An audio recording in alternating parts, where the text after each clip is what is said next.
You're watching and listening to the latest Red and Blue review show. For all your Crystal Palace related chat, please like and subscribe across all the usual social media platforms, especially our YouTube channel. This really helps us out. Now, let's get on with the show.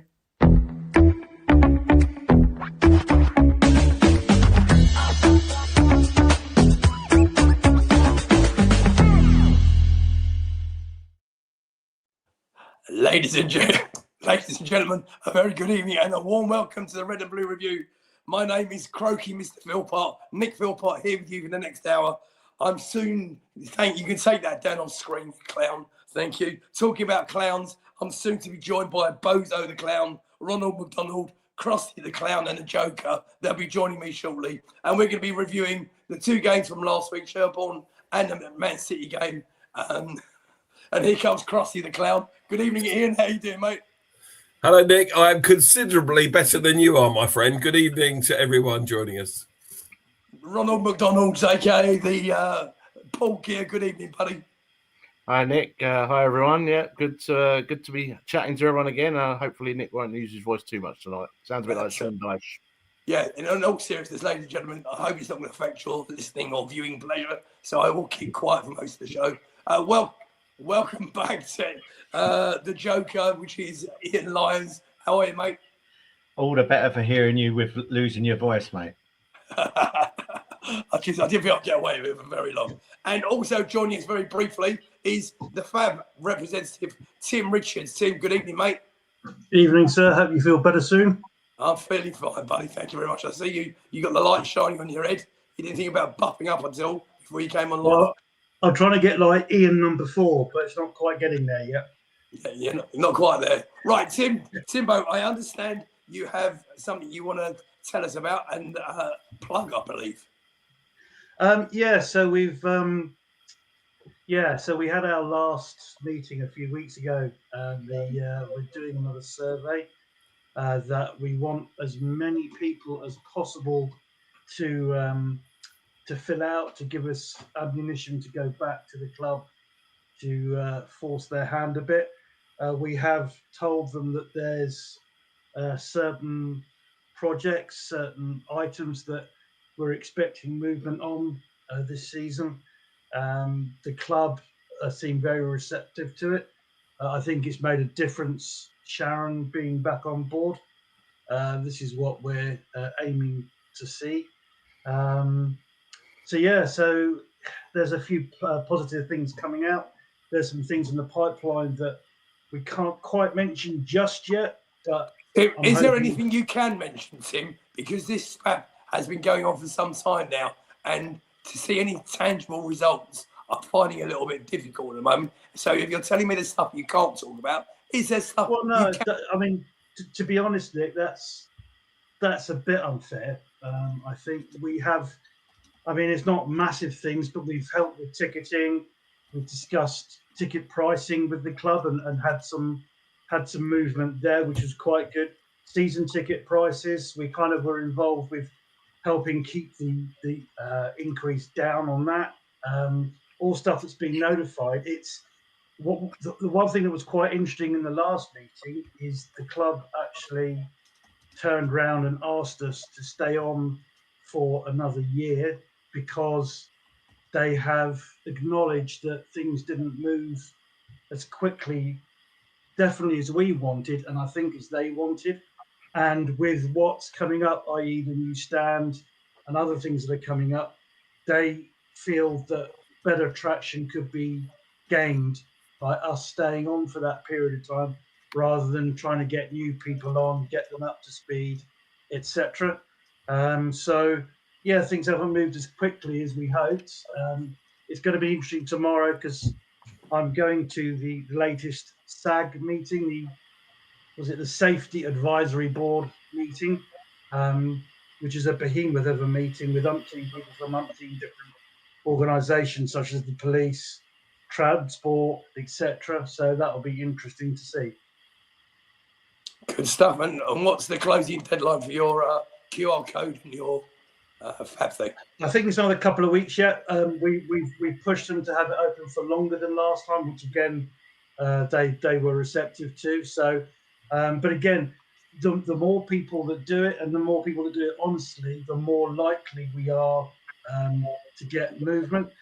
The other thing I would say is with the regulator coming on board, I think it's fair to say that not just us, but all clubs have had a bit of a shock with the expectations, what the government is for the fans advisory section, if you like, being taken more on board.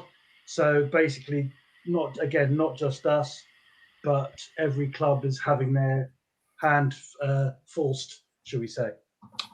Cheers, Tim. So for the benefit of those of you listening back post the live show, if you go onto our YouTube channel and watch back on the show, there is a QR code on screen right now for you to scan and complete the survey for the Fats Advisory Board. Please get involved. Let's support our Timbo. Things might not be moving as fast as everybody wants, Tim, but I wish you well with all your endeavours with it. Keep us up to speed, yeah? Yeah, will do. Hang on, before you go, Ian's got a question. Before you go, I hate to be the bearer of bad news, but while that QR code was on the screen, I went onto it with my phone, and it says on here, the scan code is a preview. This is not the final version of your code. So don't think that QR code is going to work, chaps. Just I'll get the link. I'll get the link. I'll send it to Nigel. You can put it up, so that's all right. perfect. Okay, Tim. Thank you, Tim. Thank you, Tim. Cheers. Ian, before we move on, could you just have a look in the chat? So a few hellos, please, mate. Yeah, okay, brilliant. John Knox, nice to see you. Mark Callahan, PLAR 60s. Who's that? PLAR 60s. I think what we've got here, we've got YouTube handles on here, haven't we? Now, and not people's proper names for some reason, but some usual suspects joining us. So thank you, people. Tom Clark Samuels here. Paul Bristow, of course. Dawn Palace. Phillips von David. Usual suspects. Nice to see you guys. Great. Thank you for joining us. We really appreciate it. It wouldn't be much of a show if you didn't, and we'd be talking to ourselves. So thank you. Indeed. Mark Callahan did ask in the chat while Tim was talking about news on the stand, on the new main stand. And I'm going to try and work my way through this as croakily as I can. Goldman Sachs is heading up 125 million pounds or 142 million euro loan to English football club Crystal Palace in order to support the redevelopment of Selhurst Park. The loan replaces a previous financial agreement with another backer with terms more favourable to the club. Earlier this month, Crystal Palace chairman Steve Parish revealed that the redevelopment of main stand will start again this January 2026. It's planned the upgrade to take the venue from 25,400 up to 34,000. The redevelopment cost anticipated to exceed over £200 million due to the rising construction prices. Boys, your thoughts on the loan? Goldman Sachs haven't had the best of press over the last couple of years. Ian Lyons, I'm going to come to you first, and you are on mute. Your thought process on the Goldman Sachs initiative? I don't really care as long as it's more favourable terms. They need the money. That should free money up from the directors to splurge a bit on players. What's not to like about it? I thought it was quite funny actually that TalkSport, dropped some breaking news that Palace were breaking ground this month or whatever on the newsstand, which obviously certain people in the know just knocked that straight on the head. But yeah, I think it's just going to go ahead at close season, isn't it? So, but they're lining the money up. That's good. Yeah, absolutely. Paul, you got any thoughts on the Goldman Sachs? No, as Ian says, if it's favourable stuff for the club, then so be it. I mean, I still wonder why Woody Johnson's come on board. I thought that was part of his reasoning for coming on. I mean, I still don't understand. He kind of just bought John Textor's shareholding and lack of influence. That would be, no sensible man would do that. Hence why John Textor did do it. But yeah, it's. I thought some of his money would go to it, but if they're trying to source outside money when they're all worth as much money as they are, then it does strike me as a bit odd. But hey ho. Lindsay? They're worth as much as they are because they're tight as arseholes. Ian, Mark says in the chat, what happened to this so-called ring-fenced 125 million quid that we did have allegedly put aside for the build of the stand. Yeah, I suspect that will also be needed for the development of the stand, because the prices have rocketed since this project was first put on the table, and it's going to cost so much more money now than it was planned to have cost in the first place.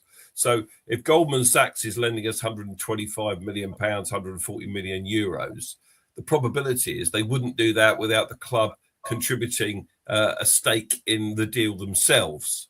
So I suspect that the money that was ring-fenced before is needed for that. And we simply haven't got the liquid cash to just go and build a new stand, which is why I think it's probably a good thing. As long as the loan's structured properly, I mean, I worked in banking for 30 plus years, I understand these things a little bit, that, you've got to be able to afford to pay a loan back.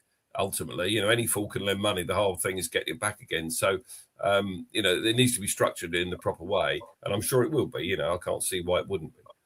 Thank you, mate. Paul, I'm coming to you. Initially, the project was expected to cost around £75 million when the plans were first unveiled at the end of 2017, before rising to £150 million in 2022, now expected to exceed £200 million in 2025. Best they do put a shovel in the ground, Paul, yeah? Well, yeah, I mean, as I say, to be fair, that money was ring-fenced pre-COVID, so that might have been used for other things at that point. But yeah, no, the prices obviously will have gone up since then, and I mean, they've been working hard on getting the price down. They've said they're going to be using steel now instead of concrete, and yeah, they've said in January you'll start to see things done, not necessarily with shovels in ground and stuff, but hopefully houses will be built and start to be removed and things like that. I mean, they've put a brick building at the back of the car park with a new substation in, so things are happening, but it won't be quick. But we knew that anyway. Okay, moving on to a few other bits and pieces from in and around the club. The Red and Blue Review are sending their best wishes to Keith Millen, who is currently in hospital and has been for a few days. There he is on your screen right now. Former Crystal Palace manager and assistant coach, of course, who's had a knee replacement recently. We wish you well from everybody here at the Red and Blue Review. This evening, just before we came on air, the Palace ladies got drawn against Chelsea away in the FA Cup. The games are going to take place at the weekend of the 17th and 18th of January. And I'll do the other teams a little bit later on in the show. So coming up, ladies and gentlemen, we've got Paul and Ian Noble going to be discussing the two games respectively. Ian, I'm going to hand over to you so I can give my voice a rest, if you don't mind. Talk us through the Shelbourne game and your experiences, please. Yeah, thanks, Nick. Go and have a gargle with something while we're on talking about the Shelbourne game. Listen, it was a great trip to Ireland. The three of us were all out there. We met Lions. There we are. Look, we met in the street. Yaz was with us as well. We just bumped into you, mate, didn't we? He's walking around Dublin the morning after the night before. Say again? You can see how happy I was at the thought of that. Oh my God, what are these stalking me? No, it was good. It was good. It's a shame we couldn't have caught up. Man United have just scored. They've just got one up against Bournemouth. Oh, wonderful. Have they now? Who scored? I'll come back to you. Yes, it is important. Ahmad, it looks like. Ahmad. Oh, okay. Right, okay. It's important from fantasy point of view, but there we are. Anyway, we're talking about Shelbourne. Okay, so listen, it was a great experience out there. There's the Palace fans. That end there that you're looking at there is the Shamrock Rovers home end when they play their home games there, and full of Palace fans, of course. Shelbourne were the only team in the Conference League that hadn't scored before we played them, and of course they still haven't scored now, and they've just got 1 point from their 5 games. Nick, what do you want to say? Very quick. I just want to ask you a question. You three a question because I wasn't there. So there was we had an allocation of 2,000 in the away end, yeah. But I've seen reports of as much as 5,000 Palace fans in the city. Would you agree with that? Well, I didn't count them all, but I know there were a lot of people that didn't get to the game that we bumped into. The following day, the day of the game, people were putting on social media, I'm going out to Dublin for the crack. I haven't got a ticket, but who cares? So the city was just full of Palace fans everywhere you went. Great effort. Yeah, well done. So, yeah, it was and it was a much better experience than Strasbourg. I mean, Strasbourg, we're not going to go over that old ground again from we just discussed previously, but it spoils it in Strasbourg. It was very different atmosphere and feeling in Dublin, and everyone just had a good time, I think. So whether you got to the game, tell us in the chat if you were in Dublin and didn't get a ticket for the game. We'd like to know about your experiences in Dublin on last Thursday night. But let's talk about the game first of all. There's not a huge amount to talk about. We don't want to dwell on this. The opposition clearly weren't great. What level were they? League Two, National League level? I don't know, something like that. But you've still got to beat who you're playing. Still got to beat the opposition in front of you. And let's get the team up, can we, Nige? We've got the team there. So changes all over the place, as you would expect to see, and I'm very happy to see that. Benitez gets his opportunity in goal. Richards, Lacroix and Gahey, the normal back three played. And then Sosa on the left wing back, which we've seen in Europe before. And interestingly, Justin Devaney played on the right wing back. He really is our sort of Mr. Utility at the moment. And then Wharton, Kamada started in the middle. And up top was Nketiah, Pino and Uche making his first start for Palace in this game. And it didn't take us long, did it, to get in front. The opening goal, it was a sort of, there's the team picture. The opening goal was a bit like a knife through butter, I thought, the way we played it out from the back. Mark Gay, he played it into Kamado, who fed Nketiah on the left-hand side, who looked up and picked out Uche in the box around the penalty spot, and he slotted in brilliantly for 1-0. I thought the goal was on about 10 minutes, something like that, for that first goal. And then goal number 2 wasn't far behind. Pino fed Uche in this time. Oh, there we go. Right. So I have that picture minus the hat sent to me. I like that hat. It's quite good, actually. Sort of adds something. Explain to the listeners what you're looking at, Ian. Oh, yeah. Okay. For the benefit of the podcast listeners, we are looking at a picture of myself in the away end when it was 1-0, and the camera caught me yawning. There we go. The camera caught me yawning. It panned from Oliver Glasner onto me, and I didn't even stifle the yawn. I just yawned, and I didn't know a bloody camera was pointing at me, did I, at the time? I had no idea until my phone started pinging away. Ping, ping, ping, ping, ping. People freezing their TV, rewinding it, and sending me a screenshot of it. And Grant Saunders even had the time during the game to put a post on his Facebook page. Thanks, Grant, for that one, mate. It was a bit embarrassing, but as someone said to me, it could have been worse. Yes, it could have been worse. So 1-0, I yawned, everybody, during the game. That's big news. And then I'm going to talk about the second goal now. I'm going to move on from that. So Pino fed Uche in the sort of into the channel, and he got his shot away, and it hit the post. But Nketiah was the first to respond for 2-0 on about 24 minutes. A little tap in. He won't score many easier than that, but 2-0 and comfortable. Nick. Did any of you, I know you won't have seen it from our angle because we were at home, obviously. You were in the ground. But Nketiah came in, it ricocheted off the post, and I thought Nketiah did everything he could in his power to miss that shot. Exactly. Did you not think so? Over to you, mate. Yeah, he looked so. He almost stumbled over it, didn't he, at that particular point? But listen, he's a fox in the box, isn't he? He knows where the goal is. Within the 6-yard box, that's for certain.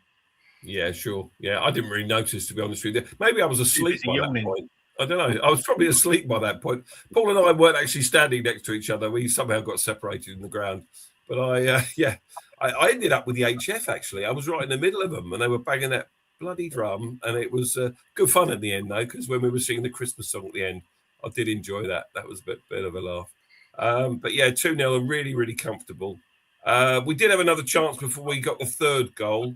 A corner from Wharton on the right-hand side, and Chris Richards connected with his head against the crossbar, and then Nketiah didn't convert the rebound.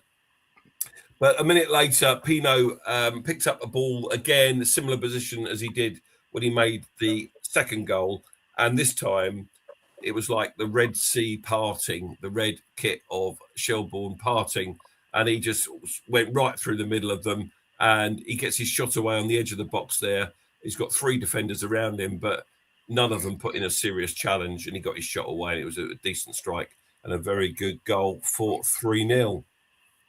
It was really too easy by that point, and we went in comfortably at 3-0. Is that a fair summary of the first half, Paul? I mean, what have I forgotten? Anything? Because I might have fallen asleep at various points.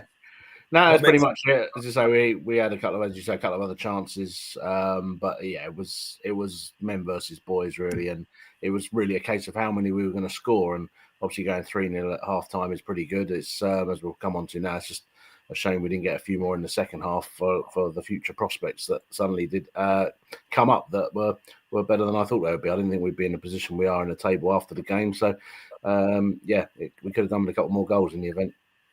Yeah, because goal difference, I think, will be important when we finish the game on Thursday night against Cooks. But we'll come to that very shortly. So 3-0 at half time, and it gives Oliver Glasner the opportunity of making 3 changes. These 3 changes are Kamada, Wharton, and Pino, arguably our best 3 players on the pitch, apart from the back, maybe Gahey and Lacroix at the back as well. They're taken off, replaced by Hughes and Lerma. No complaints there. And Romain Esse gets a chance up top as well. So, I welcome those changes. I don't know about you guys. Would you agree with me? You welcome the changes at half time, Ian? Yeah, definitely. I thought the first half gave him the opportunity to do that, didn't it? I thought Kamada and Pino especially were working very well. First touch passing actually tore them apart. I was expecting a lot tougher resistance from Shelbourne, having watched their previous couple of games as well. But fair play to them. It was tough conditions for both teams. They'll be more used to it than we will be. But they actually tried to play football. But yeah, the changes were, I think we were quite relieved, weren't we, that he actually made changes at half time and rested those players. Yeah, definitely. Yeah. On that subject, knowing we had City coming up, absolutely. On that you want subject, again, you wouldn't have seen it. But on that subject, Ian, as soon as our third goal went in, Glasner turned to his assistants and was talking about substitution. I'm surprised he waited as long as half time to make those substitutions, which he did. But immediately that third goal went in, his brain triggered, said, let's get this changed. But obviously somebody talked to me to wait till half time, and that's why the substitutions happened at the break. Yeah, fair enough. Yeah, good stuff. So, we start the second half with a real understrength side now. It's almost apart from the back 3, it's a second string. And the only real talking point of note in the second half came in the 70th minute when it was Uche, who had a very good game, I thought, for his first start for Palace. He fed Esse on the edge of the box, whose shot somehow contrived to hit both posts, roll along the line, and still didn't go in. It was bizarre. I think I've seen this once or twice before when this has happened, but it's very unusual. And I'd imagine quite a difficult skill to perform if you tried to do it. But yeah, so it's still 3-0. And maybe 1 or 2 other chances in the second half as well, but nothing of note, nothing really worth talking about on this podcast. 2 other substitutions in the second half. Nketiah lasted 67 minutes. He was replaced by Nathaniel Klein, who then went to right wing back, and Devene, Mr. Utility, went to sort of left-sided number 10 up top. And then Devene himself took a little knock, I think, and he went off, and that allowed young Benji Casey, with the number 73 on his back, to make his Crystal Palace debut in the 82nd minute.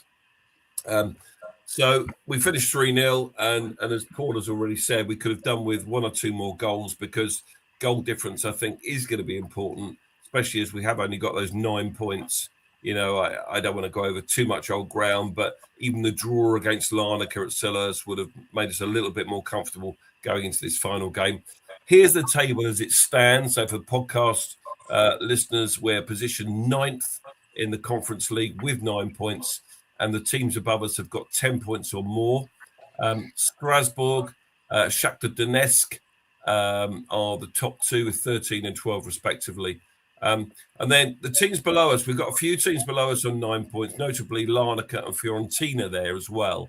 But if we basically our result has got to be better than theirs to ensure that we finish above those teams that are below us at the moment, and we're guaranteed top 8 because Mainz play Sansunspor, whatever they're called, from Turkey, in that final group game. So we know there will be points dropped in that game. So if we win our game and our result is better than the teams below us, then we will finish top 8. Is that right? Have I explained that correctly? Exactly right. Exactly right. You, yeah, I mean, have we got the stats, though, Nige, as well there for the game, please? So there we go. 62% possession. We had 28 shots in the game and 10 on target. Remarkable, really. Not really remarkable. They weren't very good, and it's the kind of game you would expect us to have that much possession and that many shots. If we didn't, we would be concerned. So yeah, very comfortable, and we got the job done. We had 48 touches in the opposition box as well, which is some kind of record, probably. I noticed you said there 10 shots on target. Ladies and gentlemen, just remember that stat: 10 shots on target against the pub team. Okay, we scored 3. Okay, but 10 shots on target. We hopefully, if we get time at the end of the show, I'm going to be putting a little bit more meat on that bone. Paul, would you take it straight into yesterday's game, please, mate?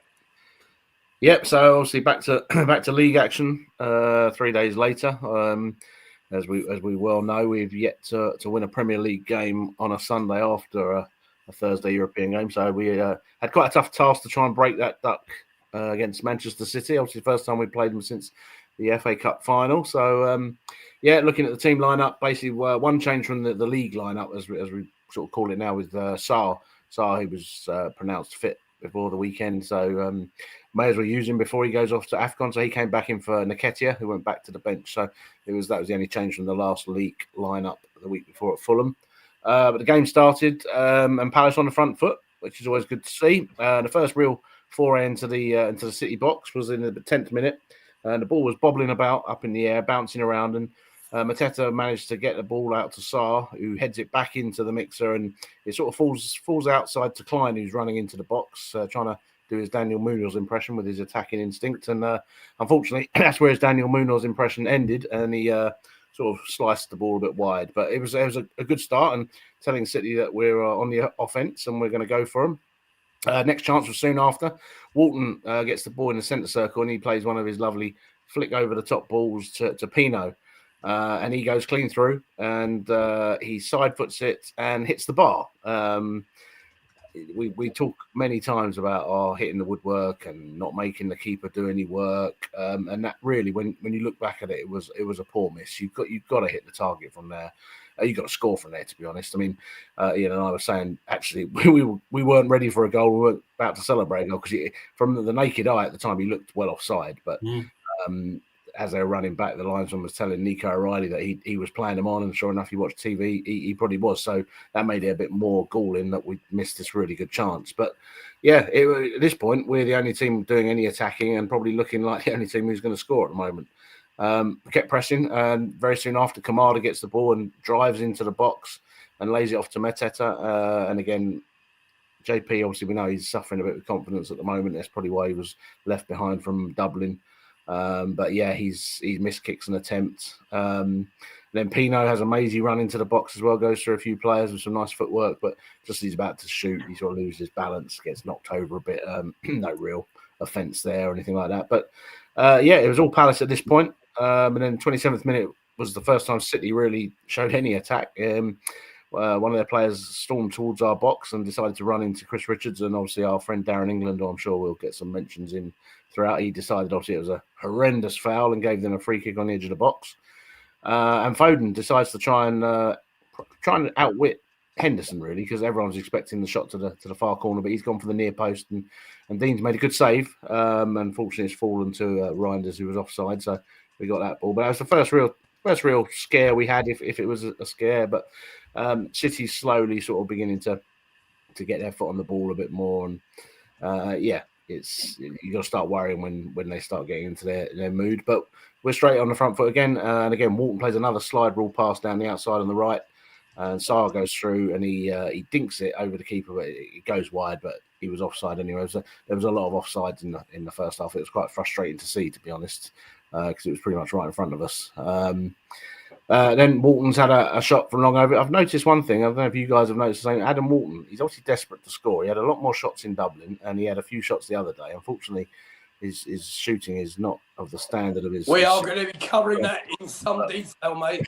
But yeah, so okay, we'll come back to that one. But yeah, so we're the better team, but we know what happens when that happens. You have the most chances and don't take them. You know what's coming next, and sure enough, in the 38th minute, City playing the ball down the right, comes back to Nunes, and he's crossed the ball across, and Erling Haaland far post free header, and yeah, we 9 times out of 10, you know what happens when that's the case, and it was a shame because it was a lapse. I mean, we didn't have anyone marking the crosser, and then no one's touched tight in the box, so it was an avoidable goal. But as I say, you can't give City these chances, and sure enough, 1-0 up, and even more confident really because they've weathered a storm, and then they've gone in front. So yeah, Ian. Yeah, I mean, it was just a bad time to concede as well, wasn't it? You know, we talk about good times to score for us previously, the Fulham game towards the end, but you know, to concede just before the break like we did in the manner we did, I think was disappointing. Yeah, we could have stopped the cross. He had too much time and space to pick Haaland out, if you like. But also then, I mean, Haaland's a master at this. You know, he makes space for himself in the box. But I still think Chris Richards needs to do better. You know, needs to be more aware of where he is. Ian Hines is shaking his head. He can disagree with me if you like. But, you know, we need to, even if we're not going to win the header, we need to put the bloke off a little bit more. Because he is good at it, there's no doubt about it. But if you give him a free header, he's going to score every single time. I just wonder whether we could have done more to stop that goal. Ian? Well, that's what you pay the money for. It's what they pay the money for. I wrote on my bios that, you know, they were clinical. It's amazing what you can do with £1 billion. But, you know, you're right. He made that half yard. But the important thing was it was over Richards. Richards can't do anything. Once he realises it's over, the quality of the cross was superb. The difference is that when Haaland got onto it, he was coming forward. So it was just what sometimes you just got to hold your hands up and say, that was great. Maybe. That was fantastic. You know, I agree with you about Walton shooting, though. Oh, man. We're coming back to it. We're coming back to it. So, yeah, so Erling back on the score sheet, and that's his 5th league game against us and the 5th time he's bagged some goals against us. And I'm still just very grateful about the one game he didn't score against us. That's the more important one. But yeah, we're going to remember that one forever. But yeah, so the half beats out to the end. One last chance though in the half. Pino again, he's played lifts the ball over the defence through to Mateta, who knocks it goalwards and then collides with the goalkeeper. And then the Homesdale's up in arms. Some of the players are appealing. I didn't think it was at the time, and looking back on TV, it probably wasn't either. And the VAR quite clearly, Darren England straight after, as City were breaking, was making signals with his arms to suggest VAR had looked at it. It wasn't, but yeah, I mean, Donnarumma has come out. He's palmed the ball into Mateta really, but I don't think you can give a penalty for that. Anyone think differently? No, we agree with you on that one, mate. Yeah. So that was 1-0 half time. Again, not a fair reflection of the game, but obviously we've still got plenty of time to do something about it. Come out second half, front foot again, and we probably had a little bit more noticeable pressing on them, even within the first couple of minutes, and literally 2 or 3 minutes into the second half, they're messing around with it on their own box almost, and Walton wins the ball back off the defender, and actually hits a decent shot this time. Low shot towards the near post, bounces off the post, which is unlucky really. As I say, it was a good attempt. He could have gone to the far post, but I think he tried to use the eyes and try and send the keeper, but yeah, just didn't quite get it the right side of the post for us. But yeah, as I say, it's still confident and trying to get this goal. Pino again then plays Sarr through, but this was again another frustrating one, which we've spoken about before. So Sarr's gone clean through, and we're just waiting for him to pull the trigger, but he decides to try and chop it back onto his left foot. And obviously he's intercepted at that point because there's too many defenders coming back. And I said a couple of weeks ago when we've seen other players miss, when I still think we're trying to be too precise. I think sometimes you just got to put your foot through the ball, and because I say it can bounce off the goal, the woodwork, bounce off the keeper for rebounds. It can go deflect anything, but we're trying to walk the ball in sometimes. I mean, that was the classic example. As I say, just hit it, and more often than not. But yes, so again. another chance going to waste. And you saw Oliver sort of throwing his hands on the floor and stuff. He was quite histrionic on the bench the other day, as we just saw from that picture. He was having some quite interesting long chats with Pep. So whether that was and obviously he knew Darren England was refereeing from that comment, as you can tell. So yeah. So yeah, obviously again you missed the chances. City then get their first chance of the half. Cherky, who I was quite impressed with Cherky. He played quite well when he wasn't throwing himself on the floor and appealing for fouls that were never fouls, but that's another story. But yeah, he played Reinders through and he's got into the box and hit a low shot, which Dean's done well to save with his foot. So yeah, we're still in the game at this point. But the next moment of note really is Kamada. So 65th minute, he goes in for a challenge and he goes down in this challenge. And yeah, physio comes on and he gives the old can't carry on, and looks like he's got a hamstring injury, and I think he's having a scan today. But yeah, we could do without more injuries being picked up at the moment with AFCON players going and all the games we've got coming up. Ian, which one? You. Yeah, I just say, what do we think of Kamada being out now for a few weeks? Because I think he's actually started coming into a bit of form, and it's just typical that at that particular moment in time, then he suddenly goes missing. Yeah, I agree with you totally. I think he'll be a big miss. I think he's been great recently, playing really, really well. He carries the ball so well. He finds the passes. He can, slide a pass through, play forwards in. He'll be a big miss for us while he's out. And it's a shame, really, because it might only be 2 weeks or 3 weeks, but it's 5 or 6 games. So, he is going to miss a lot of football. But they'll get him back as soon as he can, obviously. Did you hear what Glasner said to him? He said, "How can you pull a muscle? You haven't got any." Yeah, I mean, he said it's the first muscle injury he can remember Kamada having, which is quite interesting. But again, I think it just shows the amount of games we're playing, doesn't it? I mean, these players are fatigued and they've got tired muscles, and we're playing him to the ground a lot of ways. I know he got a bit of a rest at Dublin, but he's probably not used to playing this amount of games. None of them are. So really, we've got to treat them all with kid gloves at the moment, and just hope we can keep them all fit. Especially, as I say, I mean, if you look at next week, we've got 3 games in 6 days. It's crazy. But yeah, so unfortunately, as soon as he went off, a couple of minutes later, City go 2 up. And a bit unfortunate, we're trying to play it around on the left. Mitchell gets dispossessed, and again, Cherky takes it forward. Adam tries to bring him down, but fails, unfortunately, and he lays it across to Foden, who's on a rich vein of form at the moment, and he drills it into the bottom corner, giving Dean not really much chance really from that range. It's a precise load shot, and 2-0. And again, never deserving to be 2-0 down at this point. But City all over, as we said, you give these top players the chance, and you know where the ball's going to end up, sadly. I think if you look at the first goal, saying you've got to hold your hands up, you've got to say the same for the second goal. Great strike, a really good strike. Took it early. Brilliant. Yeah, and that's why he's a top player. He plays for a top team, So. Oh, yeah. And again, we tried to bring players down and couldn't. As you say, hands up. It was just a great goal. So yeah, I mean, at this point, it's almost game over, but we're still trying to get this elusive first goal that might spark a comeback. We get the ball into the box, and there's a bit of a melee, and Sarr has a shot which is blocked. It falls to Hughes. He has a shot which is blocked. Falls back to Sarr. Another shot which is blocked to get a corner. So we're still causing them problems and still trying to get somewhere in it. But it's just, at this point, you're getting the feeling it's not going to be our day in terms of we're not going to get 1 goal, let alone 2 back. Eddie Nketiah then drives into the box and hits a good angled shot, which Donnarumma parries around the post. It's just more confirmation that it's not going to happen. So game's drifting away. A few minutes left, and Will Hughes goes down the left. He crosses the ball into the box, and then we sort of get smashed on the break here because it sort of gets bobbled out of the box, and unfortunately Tyrick slips over and leaves Savinio the whole length of the pitch to run, and he's a bit of a speed merchant. So Pino and Mitchell trying to chase him, and they're not going to get anywhere near him. And he gets into the box, goes around Dean, and obviously Dean brings him down. Clear penalty. Can't argue with that one at all. And obviously with the double jeopardy rule, he was only ever going to get booked. So it's a penalty. We don't need to go too far into what happens next. Erling Haaland decided he would step up for this one, like he didn't in the cup final.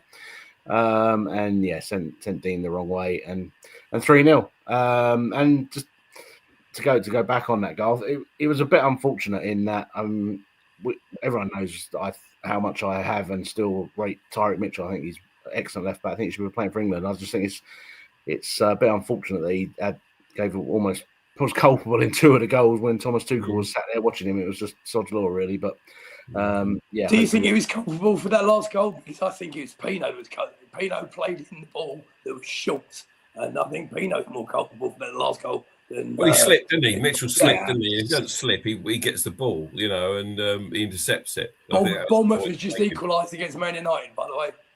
Okay. But look, I just think that it was. I think it was the right thing not to have got a challenge in on Savinho when he was running away. Because if one of those players gets a challenge wrong, off, and you lose them for 3 games. So and we're 2-0 down at this stage with 5 minutes left. So we did what we could, and it's just unfortunate. Just unfortunate. Yeah. And that happens, doesn't it? When a team is pressing to try and get back in it, they leave gaps at the back, and that's what we did. So, yeah, I mean, 3-0 flattered them, that's for certain. But it was never a 3-0 game. But as you say, once you're behind the 8 ball and you're that goal down and you're trying to win, and this is what I like about Glasner. He doesn't try and get draws, even when we're winning 1-0. It will still go for the win. You do leave yourself open, and with their quality, more often than not, you're going to come a cropper if you lose it. Yeah, I think Nick, can you just hold on fire on the Man United Bournemouth updates, because Tony Quinn, you're spoiling it for him. He's got one eye on the game, and he said my stream is a minute behind. So he got to watch the goal then, didn't he? Listen, what a bizarre stat from this Man City game. Do you know how many touches we had in the opposition box against City, guys? Anyone know? 36. 33. Oh, close. And they had 13. But yeah, as we say, and we can see the scoreline, as I say, it's the way. If you don't take your chances against City, that's the way. I mean, in the cup final, we took our first chance. If Pino had taken the first chance, you never know what's going to happen. But you have to do that against these teams. You can't give them any help. And not many teams have the sort of stats we had against them. As you say, we had that many touches in the box. We had 16 shots, I think. They don't give that up very often. 16 shots. And our XG, we out XG'd them by 2-1. I'm not the biggest XG fan, but it's a factor in football these days. And yeah, we created much more better chances than them. But as we said, if you don't take them, and Erling Haaland and Phil Foden do, you're going to have to score. So yeah, 3-0. I mean, it's always a little bit of a free hit, to be honest, that game, especially after the European game as well. So it's onwards and upwards now. We've got three important games coming up in 3 different competitions in 6 days next week. So it's probably put that behind us and on we go. Thank you, mate. Very much indeed. Well done. Yeah, Yasmin says, I hope they enjoyed their cold shower. You're full of heart, Yaz. You're full of heart. Yeah. So I'm just going to move on to a couple of other bits and pieces. Since our last show, how the other teams around the club got on. The under-21s haven't had a game, so they didn't play. The under-18s beat Norwich 4-2 at home. That was on Saturday, the 13th of December, in the Premier League at the Crystal Palace training ground. The women had a very credible result away at Lewis Women, and they won 1-0 yesterday at the Dripping Band Stadium. And for those who missed it at the top of the show, they had been drawn against Chelsea away in the FA Cup. Games to be played on the 17th and 18th of January 2026. Okay, gentlemen, so we saw in that last game in the Man City, we had 4 shots on target. We saw in the Shelbourne game, we had 10 shots on target. Do we need to go back to the drawing board with our shooting practice? And I'm aiming this mainly, this segment, I know you're not going to agree with a lot of what I'm about to say, a lot of this on Pino and Adam Walton. Okay, so they're both having plenty of shots, so it's not as though they're not having the opportunities. I'm disappointed in the quality of the finishing. Your thoughts, please, Paul. Yeah, I mean, we know how many chances we're missing at the moment, and as I said, I just said it in my match report there. I think we need to shoot more often. So I think perhaps Oliver Glasner has suggested that as well, because as I said, Walton's having a lot more shots than he is at the moment. Pino's not afraid to have a go. I don't know what the answer is. I mean, it's so different that you see him taking shots before the game, and they're pretty strolling up top corner, smashing them in, doing this, that, and the other. There's obviously pressure in a game situation. You've got players breathing down your neck. You've got players going for the ball. Which someone needs to just calm them down somehow. Whether I don't know how you do that. Whether you have a sort of a mind coach or whatever, psychologist for shooting. I don't know, because any professional footballer can smash a football, but to keep it down in the heat of battle is where we're sort of falling down at the moment. And but I don't want it to go the other way, like Sarr or Mateta, where you try and Nketiah, where you try and take too many touches to try and make it the perfect chance, because you lose it that way. So we just got to hope the more they shoot, maybe practice, they'll start going in. Maybe the luck will change a little bit. But yeah, I'm never going to be too upset with players shooting. But yeah, it would be handier if we could get them on target a bit more. Lazy? Listen, I'd be far more concerned if we weren't creating chances. You know, in the past, we've been bemoaning the amount of service into the front. I mean, look at Edouard. He's scoring for fun now because you're feeding him, you know. And Sorloth, everyone thought he was rubbish, but they're feeding him and he scores goals. He wasn't. It's players for systems, right? And this is what people need to understand. At least we're creating the chances. JPM, unfortunately, is out of sorts at the minute. I mean, if anyone's a culprit, it's him. The amount of times he's scuffing shots at the minute is ridiculous. Whereas last season, he didn't even have to think about it. Bang, back of the net, bang, back of the net. So I'm not too overly concerned. At times, I would like to see us play with a front two. I think Nketiah is far, far better in the front two. He's a fox in a box. Big man, little man. I think Glasner needs to be at times a little more advantageous, but it goes back to what you were saying, Ian, you know, about Shelbourne. 3-0 up, he can then start to experiment. It's so tight in the Prem that he doesn't really want to. He knows that we're creating chances, and he doesn't really want to change anything. And they'll play themselves back into form. Uche, I saw more from Uche in Shelbourne than I've seen all season. I know it's against Shelbourne, to be fair, but maybe he's someone that can offer an alternative up front. But we need players. It's the squad. The squad needs more depth, strength in depth. We need at least another 3 players, I would say. Ian, yeah, one of those positions is up top, isn't it? One of those positions is having to strike force. And then you can mix it up, because earlier in the season, at least he's taken Mateta off now after 60 minutes. But earlier in the season, he was keeping him on for the full 90. And rinsing him. Because he was injured. And you've got to, if a striker's not scoring and he's clearly his form suffering, you can't give him full 90. You've got to change it up. Yeah. You know, especially if you're losing the game and you're chasing it, you've got to give other people the opportunity. And I think Nketiah's got the ability to do that. We saw him score a great goal at Fulham. You know, nothing wrong with that.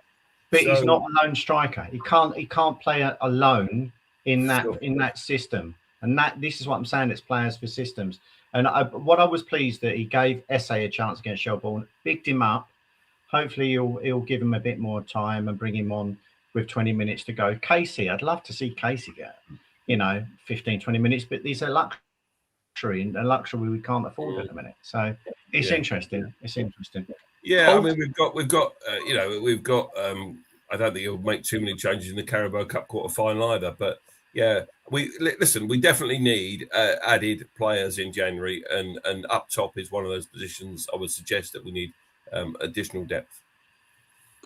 Well, this is the interesting week, isn't it? As we just said, I mean, before the game in Dublin, Oliver came out and he said that he wasn't going to start any player on Thursday and Saturday in both games. So by that definition, he's going to use the squad a whole lot. So he might have to change the system, because we don't want to be playing too many people out of position. If you look at it, Nketiah, Uche, they're probably going to play on Thursday, but then Saturday that would mean Mateta and who else? And they say now Kamada can't play in that 10. That's going to be a problem. So I think he's going to have to roll back on that a little bit, partly because the game has a more importance. I don't think he thought we'd be in with a shout of the top 8 as we are now. And also he obviously was not anticipating. Well, he knew Sarr was going, but obviously Munoz is not about. Kamada's now not about. So it'll be interesting to see how he takes that Thursday game now, having sort of, I think, going to almost not throw it as such, but not give it 100%. Now it's actually quite crucial that we can get through if we do the business. It'll be interesting to see how he juggles the side. Indeed, very interesting. Tony Quinn, I suggest you look at your television now. That's about a minute after the event. Right, okay, so the reason I'm asking you the question the reason I'm asking the question, and Ian Lyons, I'm grateful for you mentioning JP Mateta, because on my notes, I actually had written down JP, AW, and JP. John Philippe Mateta, Adam Morton, and Jeremy Pino for our wasteful chances. So I'm grateful for you reminding me. Now, I know what I'm about to say is going to go completely against the grain of everybody else on Red and Blue Review, and I expect total meltdown. I'm going to give you guys 10 minutes to attack me on what I'm about to say. And this is what I actually wrote in Red and Blue Review chat this morning. And it's about our dear friend Adam Morton. And I'm going to quantify what I'm about to say by my first line. It's Adam Morton is a fine player. He is a fine player. But on evidence of the last few weeks, I think as a club, as a fan base, and even around the fan base, other teams, we need to stop overhyping him. I think he's been overhyped. He's a great player. I know that. Is he? He's a good player, yes. Is he a £100 million player on recent evidence? Do leave it off. Do leave it alone. No chance.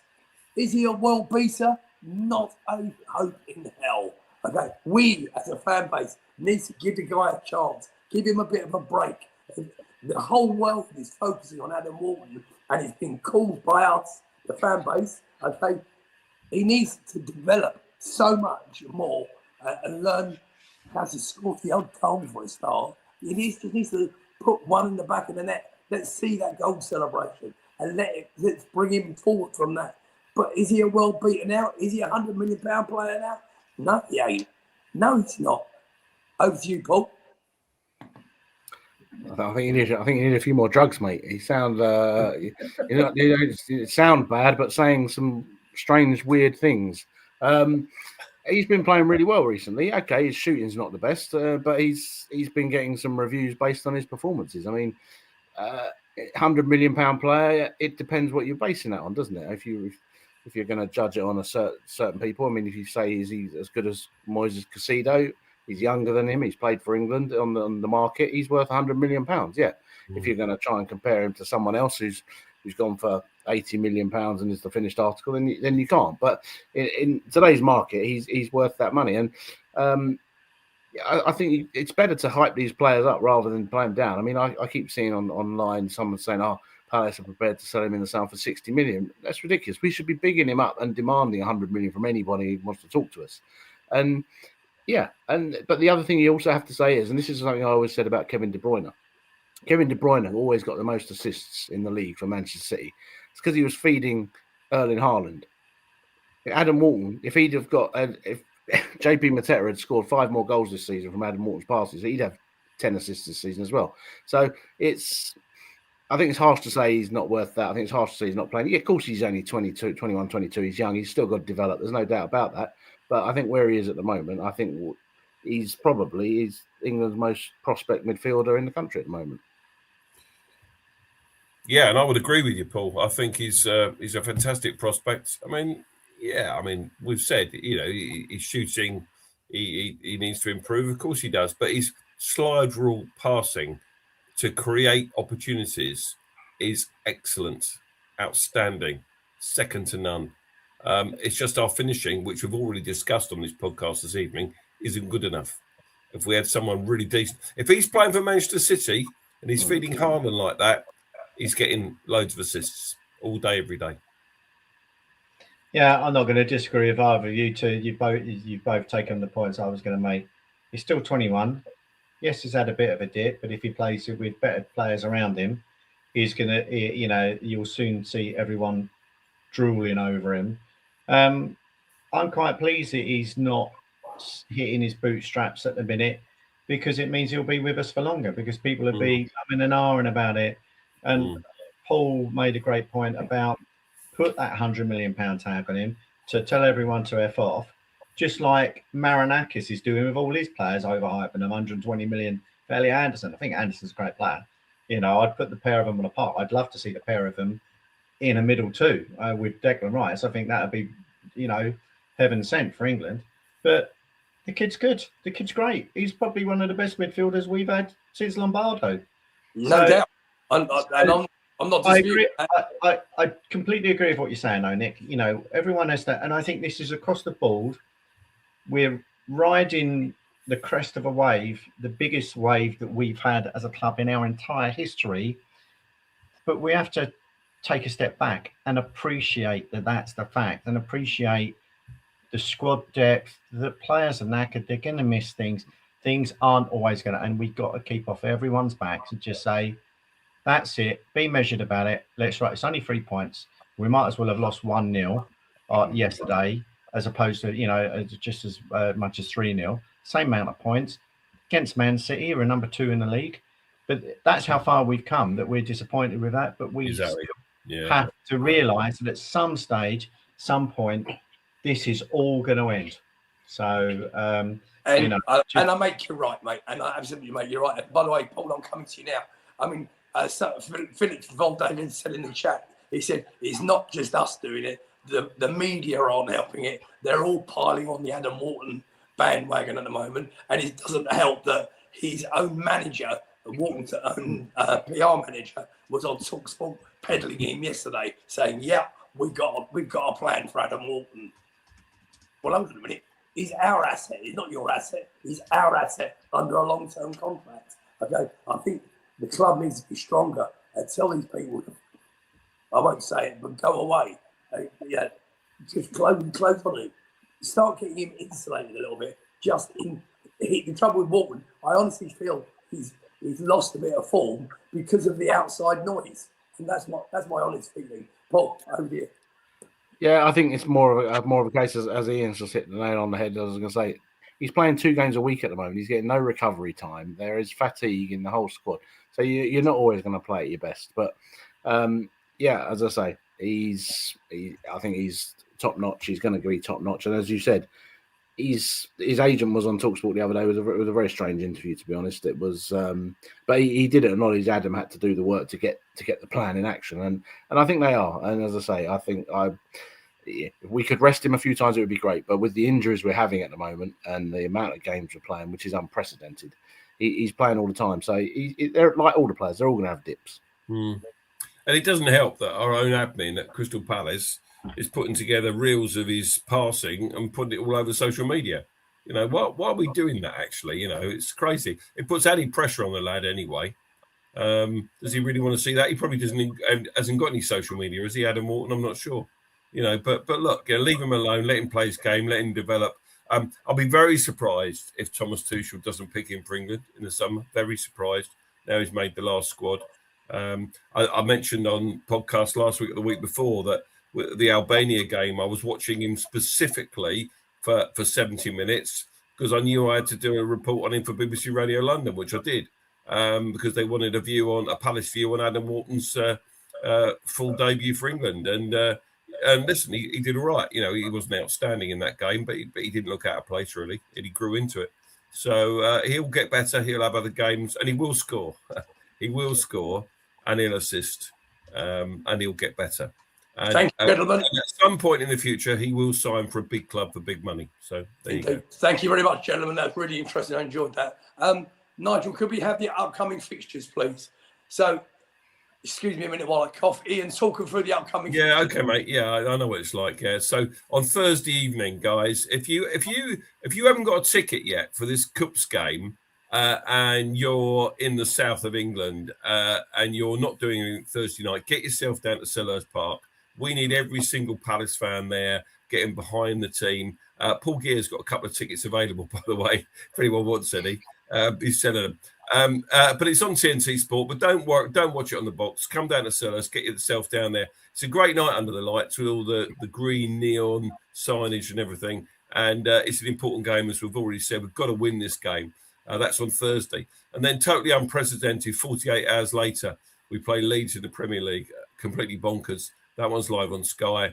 And we know that there are going to be 2 fairly different 11s in those 2 games. Before we go to Arsenal in the Carabao Cup, just 2 days before Christmas on the 23rd of December, again on Sky. And if you haven't paid for Sky, you can watch that one on ITV as well. Our traditional Boxing Day game, no game on the 26th, of course, this year, but the 28th of December, we're at home to Spurs. in the Premier League, a 4:30 kickoff for that one. And then we have Fulham in the reverse of the game last weekend, 5:30 at Selhurst Park on the 1st of January, New Year's Day. Before 3 days after that, we go to Newcastle for a 3 p.m. Whew.